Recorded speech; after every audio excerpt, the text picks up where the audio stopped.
breaking news out of New Orleans. The Deputy CAO of Business and External Services, along with Dr. Jennifer Avegno, are getting ready to give an update right now on the status of senior living facilities following Hurricane Ida. Good afternoon. Thank you, Doctor. Peter Bowen, Deputy Chief Administrative Officer, the Office of Business and External Services. So as you've all heard, the Health Department very quickly and swiftly identified 32 buildings that needed to be assessed and provided support and relief to those residents that needed it most. Yesterday morning, my office activated a building evaluation strike team, which is a collaboration with our partners of the State Fire Marshal, our safety and permits, commercial building, mechanical, and electrical inspectors. And we are coming in right behind. So we obviously prioritized the buildings that did see a loss of life and the 9 that were closed by the Health Department. So far, as of this afternoon, we've finished 6 of those, and it is taking us quite a bit of time because we are deep diving. We are looking under every stone. The things that we're looking for, especially, are anything related to life safety. So we're looking for signs of problems and inspecting fire suppression, sprinkler systems, pumps. We're looking for anything that may be or may become a fire hazard. And again, anything mechanical, so all of the elevators. We're doing samples of several interior units on all of the floors, and obviously extensive exterior and roof inspections, just to make sure that any and all of these systems are operational or what needs to be done to get them operable. Obviously, the priority right now is these life safety issues so that we can get residents safely home.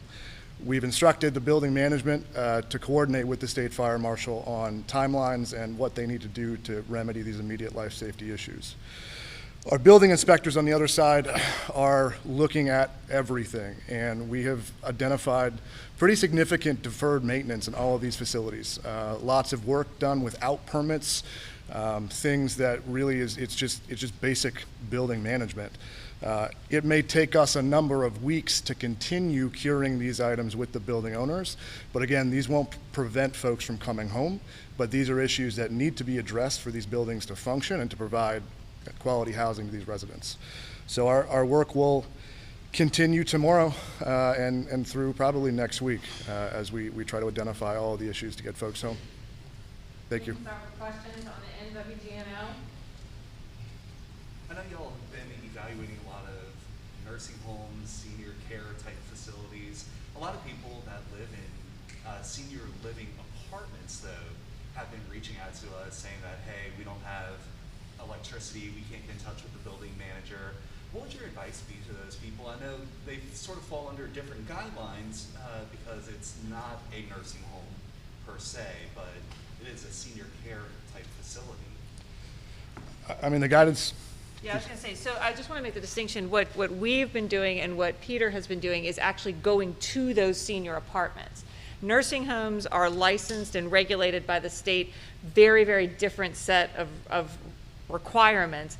What we've discovered is the gap just at the facilities you're talking about. So those 32 plus that we've been to, they are privately owned and managed, elderly and vulnerable population, independent apartments, many, if not all of them, with some kind of federal subsidy to operate. Peter, do you have anything? Yeah. No, that's the important distinction to make, right, is that all of these facilities are in that gap, and we're definitely very motivated to understand how to close that gap moving forward. And this is a priority for my office beyond the storm. We had already begun, in the wake of the collapse in Surfside, starting a program to recertify all of our commercial buildings. And so this is kind of that pilot for us to really refine that checklist. And over the coming years, we need to re-inspect every commercial building in this city to make sure that, no tragedy ever happens again. Next question, Channel 6. And just when it comes to the 9 apartment facilities that were closed, do you have any updates on the citizens? Like, is everybody okay? If you could kind of just describe the conditions that you saw from those specific apartment facilities. Last I heard, all the residents that had been relocated are safe in state shelters or with family. Certainly by the time we arrived, some of them had power back and were quickly trying to clean up. So mostly what we were seeing, again, was just deferred maintenance, right? One One building, for example, the pump room door had been painted shut, right? Clearly no one had been inside to check on the pump system in quite a while. So it's mostly those things that we're seeing and looking for. And just one more question. It looks like the Louisiana Department of Health revoked the licenses of 7 nursing homes. I know you guys are talking about apartment complexes, but just given, there's 2 of them that are here in Orleans Parish. Is that something that you guys are kind of is that what you guys are doing, like investigating, putting lead to? So we are absolutely have activated our legal resources in the Office of Code Enforcement and Safety and Permits. We're documenting everything we find, and yes, it's quite possible that some of what we find may turn into administrative adjudications, fines, issues with occupational license in the future. That's the next step. Once we get folks safely home, once we get these buildings remedied, the city will definitely be pursuing any action we can to make sure this never happens. Dr. Vegna, did you want to follow up on what you No, I think that's good. Thanks, Peter. Dr. Duffy, you want to? Yeah, I was wondering if you could maybe explain kind of how we got here, because it seemed like LDH today explained that these places, the nursing homes specifically, had evacuation plans, and they just didn't follow those plans, or didn't follow whatever codes they were supposed to follow. So I'm wondering, did these apartments, were they under guidelines to report issues in these facilities and just didn't do it, and there was no checking in on them? Or what did they do basically that got to this point, and how were y'all involved in that? Right, so focusing on the nursing homes, again, they're learning the lessons from past disasters, right, as we always should, because to repeat a tragedy is inexcusable. Nursing homes have much tighter restrictions now and regulations in terms of emergency plans. So whether that's generators, whether that's having an evacuation plan that has to be approved by the Louisiana Department of Health. That has worked very well for the majority of our nursing homes. It's whether it's the state, and we have some additional regulations in terms of generators in New Orleans. We know who needs fuel, what kind of generators they have, and have been easily able to address those nursing homes needs that are here in New Orleans and that stayed during the storm. That worked as it's supposed to.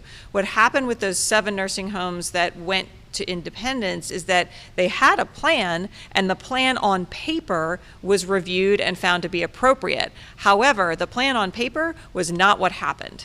And when inspectors from LDH started hearing reports really immediately after the storm, they did, similar to what we did, deploy on scene, and when they saw the conditions there were not what was in the approved plan, they took immediate actions, as they should have.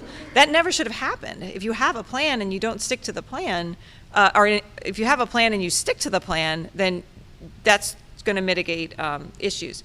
The facilities that we're talking about here do not have the same licensing requirements or regulations. And so because of that, there's no real standard that says everyone in this type of facility has to have this type of oversight, accountability, and plan for a disaster. That's the policy gap that we at the city, this administration, city council, and state, probably federal partners as well, are going to look to address. What are the commonalities that would create a standard of care for residents in these types of buildings? I have a follow-up to that, if that's okay. 2 quick follow-ups. Sure. So you had mentioned that you learned from past mistakes, so I'm wondering if this was not an issue that had already come up with other hurricanes like Katrina or even Laura, about looking at these, apartment complexes, seeing that there was a lack of code that was available to make sure that these people were going to be okay. Why do you think something like that didn't come up before? And then the second part of that question is, so what is the recourse? Because those nursing home facilities have their licenses taken Sure. away, but if there's no law, what's going to happen? That question I don't know. I can't answer because I think we're still figuring out exactly what the conditions were. Certainly we're going to look to see where they're, that's what Peter's team is doing. Is there anything structurally or in terms of the building that really should have been addressed beforehand? And as he said, that might go through adjudication. I can't speak to what happened during Katrina with these particular facilities. We have at the health department and on our radar these facilities, and we keep in touch regularly during disasters. We did for Zeta. again, not sure what the need really was in Gustav or Isaac, but this is the first big test since Katrina. And so I don't think we had fully understood how great the gap was. Again, we must learn that lesson. And when I say we, I am taking, ownership, for our part as well, to recognize that there's got to be a different standard so that we don't repeat this again. Next question, Fox 8. And this is a question probably for Mr. Bowen. These 32 facilities that you guys have been going in and inspecting, have they been previously inspected, or is this kind of the first time? Or is there other opportunities to inspect these buildings and requirements? So what we're finding is, when I mentioned deferred maintenance, right, this is the responsibility of the property management company, right? So the city would have inspected on construction and issued certificates of occupancy and things like that. I also mentioned work without permits, right? So if folks are doing things on the property and not applying for the appropriate permits, we don't know about it. And so there would not have been an opportunity for the city to inspect these things. Typically, buildings have a very clear, every piece of equipment has a preventative maintenance plan that should be followed, either, daily, weekly, monthly, whatever it is. And if property management is not doing those things, we're not aware of it. Last question from Mike McDaniel. Councilwoman Palmer's introducing proposals to make sure these senior living facilities are brought up to a higher standard, to be kind of follow the purview that nursing homes are, including things like generator power backup and annual inspections. When you talk about the gap that we didn't know was so big, do you think that something like that will help close that gap and make this to a point where this won't happen again? I don't know if you've seen the proposal. I haven't seen it, but again, that's what we're looking to do: is what can we do for this category of buildings, category of residences, to have a higher standard that would prevent the tragedy we've seen here. I have not seen her specifics. And last question, I'm sorry, from Jeff right here. Dr. Vegno, in Jefferson Parish, they made contact with their subsidized senior apartments. There are only 2 there on Monday, and they had those buildings evacuated by Tuesday morning. They then evacuated several other buildings over the course of the week.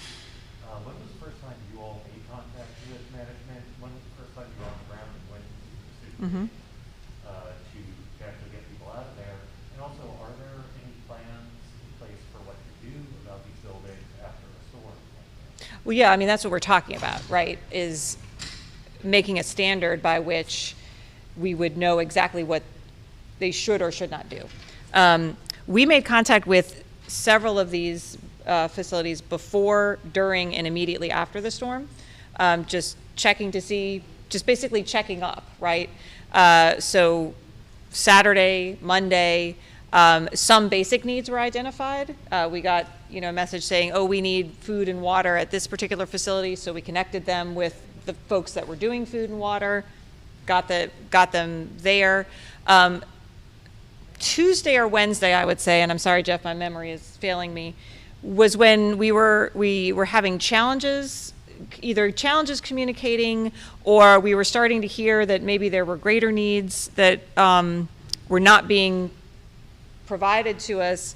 And so that's when we realized we probably needed to have eyes on the ground and go there directly. And I believe those first visits started either Wednesday or Thursday and then really escalated from there. I would say Jefferson Parish is a little bit of a different situation because not only did they not have power, but they did not have water. It's a lot easier to say, well, there's no ability to do anything if you're going to be out of power and water for a foreseeable amount of time. Power outages are significant, and we knew they were significant. It was a little challenging trying to get a timeline for restoration.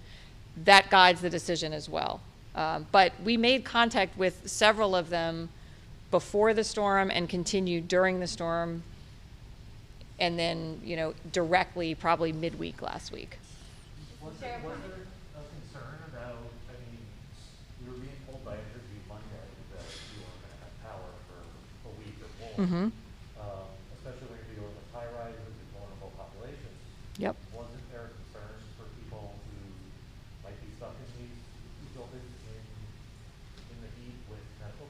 Right. There's a great concern for that. And again, that's why we reached out before and immediately there and started making plans for if we needed to evacuate, getting the state buses and all of the logistics that go along with that. Remember, the state doesn't shelter in Region 1. Sheltering is a state responsibility. So that wasn't going to be an option. So we are always sort of looking to the next step and having that prepared, and trying to work with which facilities did have generators, because several of these facilities did have generators. So which did have some ability to have power and cooling and get people in and out. It's a large universe of these buildings. And so trying to figure out each one and the specific needs, and then also relying on the building managers to tell us what they needed. You know, if we're being told all we need is water and food, and we can deliver that, then, you know, that's not helpful for us to understand if the need is greater than that. Just when it comes to the 32 apartment facilities, did you guys receive reports from citizens about them? I'm just curious in finding out how you found out about Right. So some, again, we decided to start going to, and then some we were receiving reports of this one. And really they all started to coalesce. The ones that we started to go to first were the ones that we were concurrently receiving a good number of reports to. So we were able to ground truth that when we went and visited them in person. And how many facilities have been closed so far? And then also how many deaths? I know we Right. reported on 5. Yeah, it's as far as we are aware, it's still 5 deaths. A total of 9 facilities closed since Thursday or whenever we started, but a larger number of that we've been to. Thank you, guys. That concludes the press conference.